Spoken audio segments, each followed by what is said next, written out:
सुप्रभात मित्रों। आज अपन वर्ण विचार का भाग 3 माहेश्वरी सूत्र पढ़ेंगे। देखो, माहेश्वरी सूत्र की उत्पत्ति भगवान शिव से हुई है। ऐसा कहा जाता है कि पाणिनि की निरंतर शिव आराधना से प्रसन्न होकर भगवान शिव ने डमरू बजाया और उसकी ध्वनि से 14 माहेश्वरी सूत्र निकले। इसके अलावा एक श्लोक भी प्रचलित है। देखो, नटात वसाने नटराजे राजम नन्नान दिक्कम नव पंचवारम उर्दुत्तर कामम संकादि सिद्धम नेत्र दिवर्षे शिव सूत्र जालम। यानी कि नटात वसाने नटराज राजम यानी नटराज राज यानी भगवान शिव के नटात अवसान यानी नृत्य के अवसान के समय धक्का में 9 पंचवारम यानी कि डमरू को 9 और 5 बार बजाया।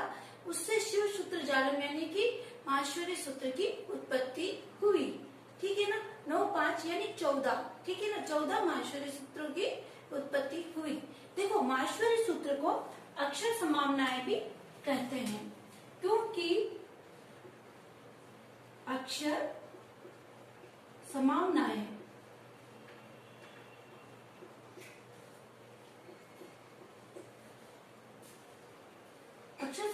भी कहते हैं, क्योंकि माहेश्वरी सूत्र के प्रत्येक वर्ण का इसमें उल्लेख किया गया है। क्योंकि इसमें प्रत्येक वर्ण का उल्लेख करने के कारण इनको अक्षर समामनाएं कहते हैं। इसके अलावा माहेश्वरी सूत्रों से प्रत्याहार निर्माण होने के कारण इनको प्रत्याहार सूत्र भी कहते हैं।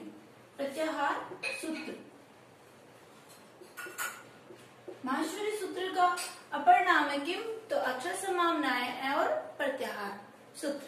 ठीक है ना, अब आगे अपन पढ़ते हैं माहेश्वरी सूत्रों के बारे में। देखो, आप ये नाम याद कर लेना दोनों। देखो, सबसे पहला जो सूत्र है वो है अ ई उ न। दूसरा है री र क। तीसरा है ए ओ ग।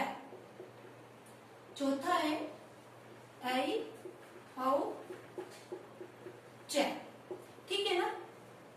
अब इसके अंदर क्या होता है, जो अंतिम वर्ण है न है, ग है, च है, क है, इनकी प्रत्याहार विधायक सूत्र आदिरंत्यन संहिता। प्रत्याहार विधायक सूत्र कौन सा है? आदि रंत्यन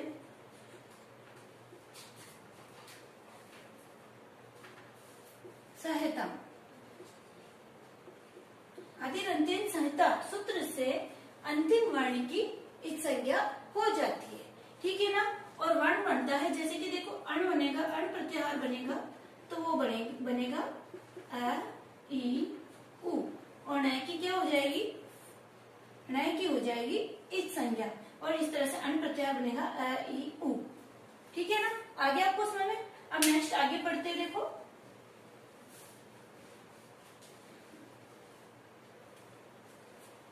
अयुण रीरक एवोंग एवोच, ये क्या है? अच प्रत्याहार। क्या है ये? अच प्रत्याहार। अच प्रत्याहार जिन्हें अपन स्वर कहते हैं। अच प्रत्याहार जिन्हें हम स्वर कहते हैं।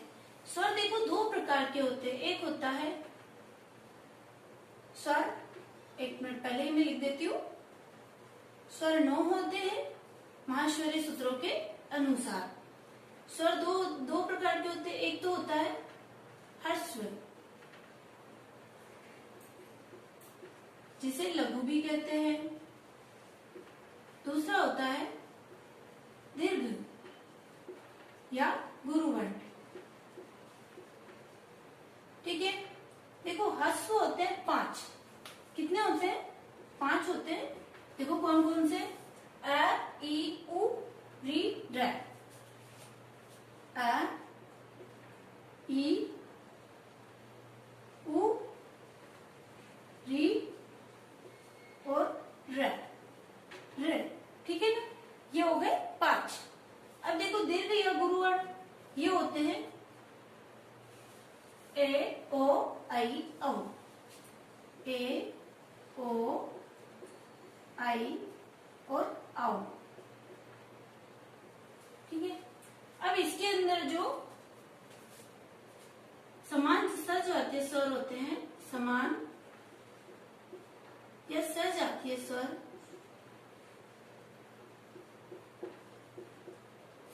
समान या स जाती है स्वर। देखो ए का क्या होएगा, ए का होएगा आ, ई का होगा ई, ऊ का होगा ऊ, और री का री।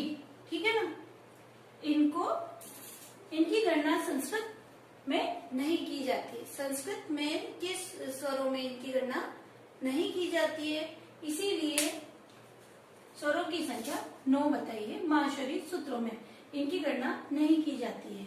ठीक है ना। अगर आपके एक की क्वेश्चन आ जाए, इंपॉर्टेंट भी है, देखो अगर आपके ये क्वेश्चन आ जाए कि कौन सा वर्ण है जिसका दीर्घ नहीं होता है, ठीक है ना, जिसका दीर्घ नहीं होता है, कौन सा ऐसा ह्रस्व वर्ण है जिसका दीर्घ नहीं होता है, तो वो है ऋवर्ण। ऋवर्ण का दीर्घ नहीं होता है। ठीक है ना। अब अच् प्रत्याहार स्वर है, स्वर कितने होते हैं, 9 होते हैं। लघु और ह्रस्व अ ई उ री र, और दीर्घ गुरु ए ओ आई औ, और समान स्वरजातीय स्वर आ ई उ री, इनकी गणना संस्कृत में नहीं की जाती है। इसीलिए स्वरों की संख्या 9 बताइए। क्यों नहीं की जाती है, उसका कारण है कि ये समान स्वर है, इसीलिए इनकी गणना नहीं की जाती। अब पढ़ेंगे आगे अपन व्यंजन।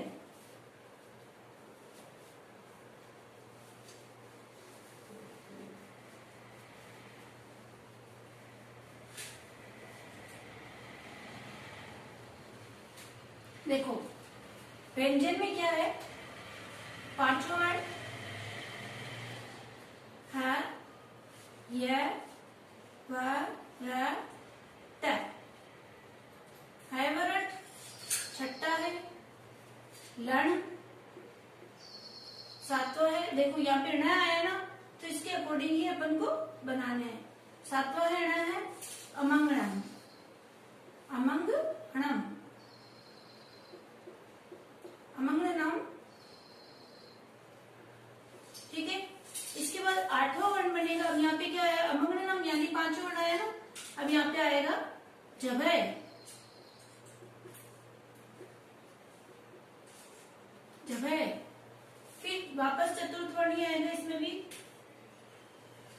देखो घर, ढ, ध, श, जभय घड़दश। ठीक है। अब आएगा इसके बाद घड़दश, यानी कि चतुर्थ चल रहा था, अब आएगा पंचम वर्ण। ठीक है ना।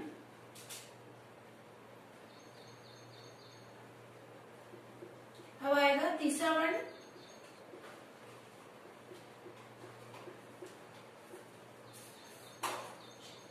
जब घड़दश। अभी तीसरा वर्ण चल रहा है। अब आएगा 11वें महाश्वरी सूत्र में ख, फ, ख, फ, छ, ठ, थ, च, ट, त, व। कफ छठा छठताऊ, चटताऊ। उसके बाद में 12वां होगा कपय,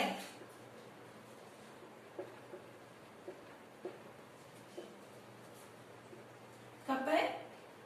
13वां होगा शशर,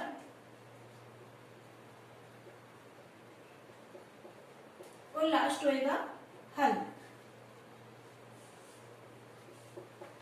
ये माहेश्वरी जो सूत्र है, ये एकदम व्यवस्थित क्रम में चलते हैं, यानी अपन इनको उल्टा सीधा नहीं लिख सकते। जैसे कि देखो इसमें अमंगणम यानी 5वां वर्ण आ रहा था, फिर इसमें चौथा वर्ण आया वर्ग का, उसके बाद में इसमें तीसरा वर्ण आया, उसके बाद में इसमें दूसरा आया, उसके बाद में प्रथम आया। इस तरह से इनको बिल्कुल व्यवस्थित लिखते हैं, इनको उल्टे सीधे क्रम में नहीं लिख सकते।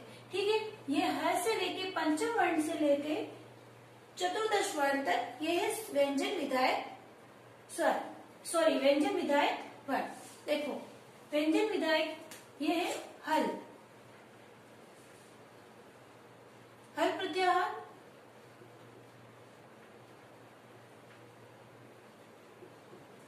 हल प्रत्याहार, प्रत्याहार जिन्हें व्यंजन कहते हैं अपन।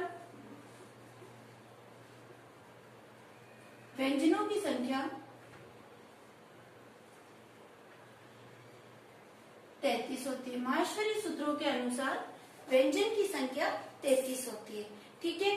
और वैदिक व्याकरण के अंदर जो पाणिनि ने बताई है उसमें वैदिक व्याकरण में जो पाणिनि ने बताई है उसमें स्वरों की संख्या 21, 22 और व्यंजनों की संख्या 42 ये बताई थी। और इसमें माहेश्वरी सूत्र अगर आपको वैदिक व्याकरण से पूछ लिया जाए तो आपको वैदिक व्याकरण के अनुसार स्वर की संख्या 21, 22 बतानी है और व्यंजनों की संख्या आपको 42 बतानी है। जबकि यदि आपको अगर माहेश्वरी सूत्रों के अनुसार पूछ लिया जाए तो आपको स्वर की संख्या 9, व्यंजन की संख्या 33 और कुल वर्ण कितने हुए? कुल वर्ण हुए 42। ठीक है। कुल वर्णों की माहेश्वरी सूत्रों के अनुसार कुल वर्णों की संख्या कितनी है? तो 42 है। आप इसका वर्ण विचार का भाग प्रथम अवश्य देखें ताकि आपको ये अच्छे से समझ में आ जाएगा और आपको कंफ्यूजन नहीं रहेगा। ठीक है ना। अब अपन आगे पढ़ते हैं। देखो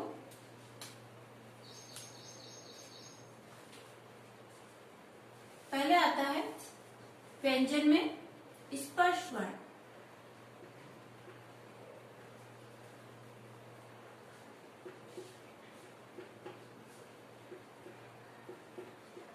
कादयो वामास स्पर्श सूत्र से स्पर्श वर्ण क से लेके ये होते हैं म तक। इनमें कुचुटु तुक इस तरह से लिखते हैं। इनमें क्या होता है कि ऊ की इस संज्ञा हो जाती है, इसीलिए इनको अपन उदित वर्ण भी कहते हैं। स्पर्श वर्ण को अपन क्या कहते हैं? उदित वर्ण, क्योंकि इसमें ऊ की इस संज्ञा हो जाती है। और ये कितने होते हैं? 25। ठीक है। आगे है अंतःस्थ वर्ण।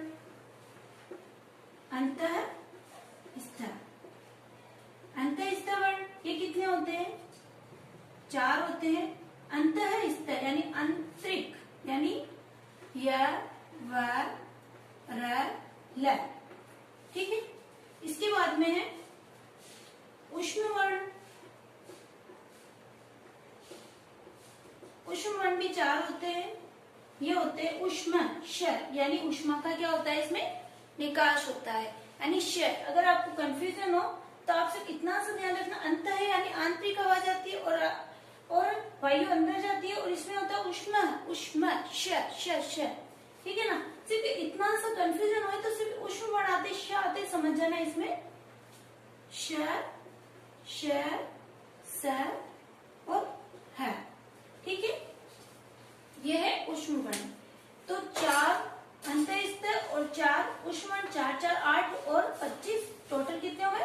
33 व्यंजन और 9 और 33 42 वर्ण ये माहेश्वरी सूत्रों में होते हैं। ठीक है। इसके अलावा जो अपने संयुक्त वर्ण होते हैं जैसे श श स तो इनकी गणना नहीं की जाती। इसके अलावा देखो इसमें ह वर्ण की आवृत्ति 2 बार ह वर्ण की पुनरावृत्ति होती है। देखो एक तो यहाँ पे हो रही है, एक यहाँ पे हो रही है। अगर आपके क्वेश्चन आ जाए कि कौन से वर्ण की पुनरावृत्ति 2 बार हो रही है तो आपके हो रही है ह वर्ण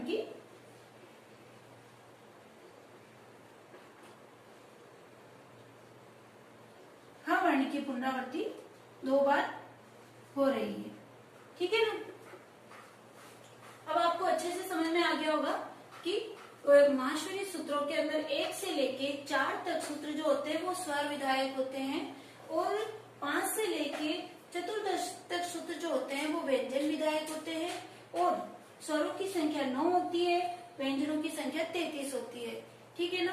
अब आगे अपन पढ़ते हैं प्रत्याहार निर्माण।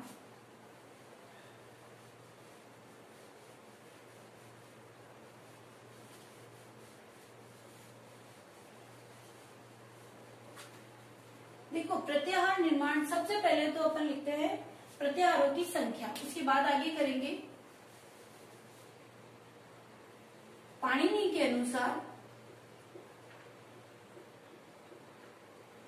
अनुसार प्रत्याहारों की संख्या 42 है और वरदराजाचार्य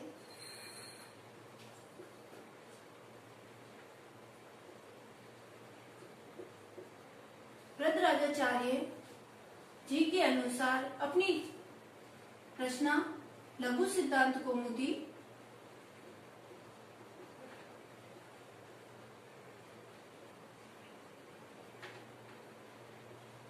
वरदराजाचार्य की रचना लघु सिद्धांत कौमुदी के अनुसार भी प्रत्याहारों की संख्या 45 बताइए। जबकि भट्टोजी दीक्षित जो है, भट्टोजी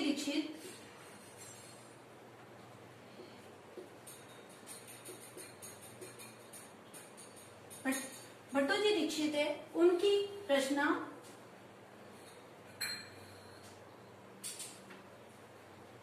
सिद्धांत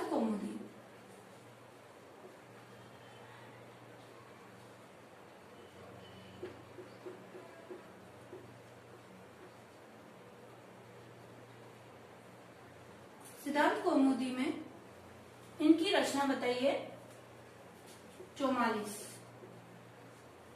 ठीक है ना। भट्टोजी दीक्षित ने अपनी रचना सिद्धांत कौमुदी में प्रत्याहारों की संख्या 44 बताई। अगर आपके क्वेश्चन आ जाए कि भट्टोजी दीक्षित अनुसार प्रत्याहारों की संख्या कितनी है, तो आपको लिखना है 44। और यदि आपके क्वेश्चन आ जाए कि वरदराजाचार्य या पाणिनि के अनुसार प्रत्याहारों की संख्या कितनी है, तो आपको लिखनी है 42। और यदि आपके ये क्वेश्चन आ जाए कि प्रत्याहारों की संख्या कितनी है, तो आपको लिखनी है 42। ठीक है।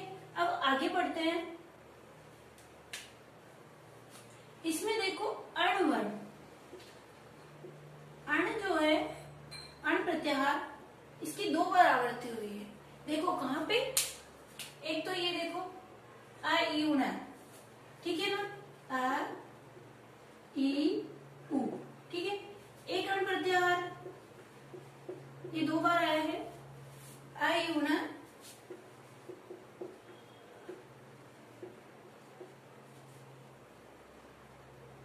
री र,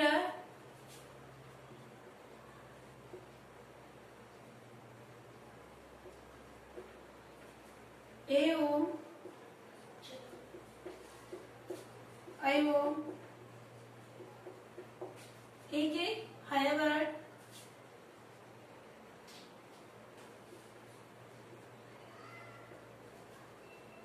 ल, और इसके बाद क्या है न।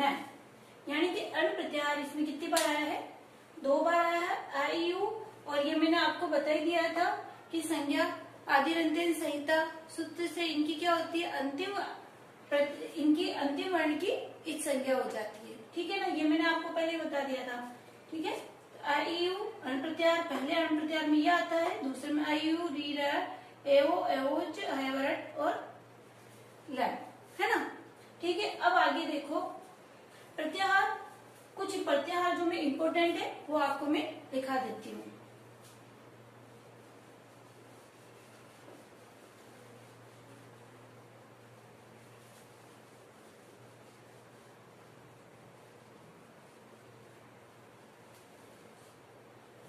देखो सबसे एक है अण प्रत्याहार, जो मैंने आपको पहले ही लिखा दिया था, अ ई उ।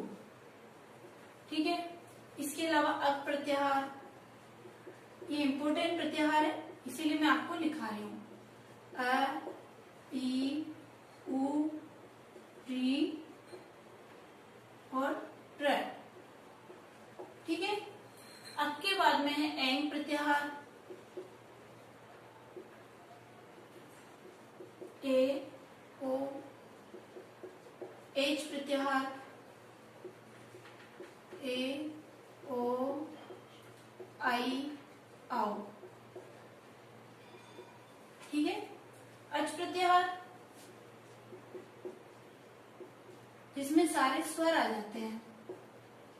हल प्रत्याहार, जिसमें सारे व्यंजन आ जाते हैं। ठीक है। स्वर आपको बता दिया 9, व्यंजन 33। एक बार और आप नोट कर लेना। ठीक है। कुल वर्ण हुए 42। उसके बाद में एक जैसे देखो यण प्रत्याहार, यण प्रत्याहार में क्या क्या आता है, ये देखो व, र और य, व, र और ल। ठीक है, यण प्रत्याहार में ये आते हैं। इसी तरह से देखो झल प्रत्याहार। अब देखो झल प्रत्याहार में क्या आता है, यहां से झ वर्ण शुरू, झ, भ, घ, ढ, ध, श, है ना, यानी पहला आ रहा है चतुर्थ वर्ण, चतुर्थ वर्ण आ रहा है। इसके अलावा ज, ब, घ, ढ, ध, श, यानी कौन सा वर्ण आ रहा है, वर्ग का तीसरा वर्ण। ठीक है, तो झल प्रत्याहार के अंदर झ, भ, घ, ढ, ध, ज, ब, घ, ढ, ध। ठीक है, ये झल प्रत्याहार के अंदर आते हैं। इसी तरह से देखो जश प्रत्याहार, जश प्रत्याहार के अंदर क्या आते हैं, ब, ज, ब, घ, ढ, श, यानी तीसरा वर्ण, है ना, ज, ब, घ, ढ, ध, या तीसरा वर्ण, वर्ग का तीसरा वर्ण। इसी तरह से खर प्रत्याहार, खर प्रत्याहार में देखो ख, फ, छ, ठ, त, छठ, त, यानी कि कौन सा वर्ण आ रहा है, एक तो आ रहा है दूसरा वर्ग का और एक आ रहा है वर्ग का प्रथम वर्ण। ठीक है ना, इसके बाद देखो जैसे शल प्रत्याहार, शल प्रत्याहार, शल में क्या आता है, श, श, स, र और ह। र नहीं आएगा, र की संज्ञा हो जाएगी श, श, श, ह। ठीक है,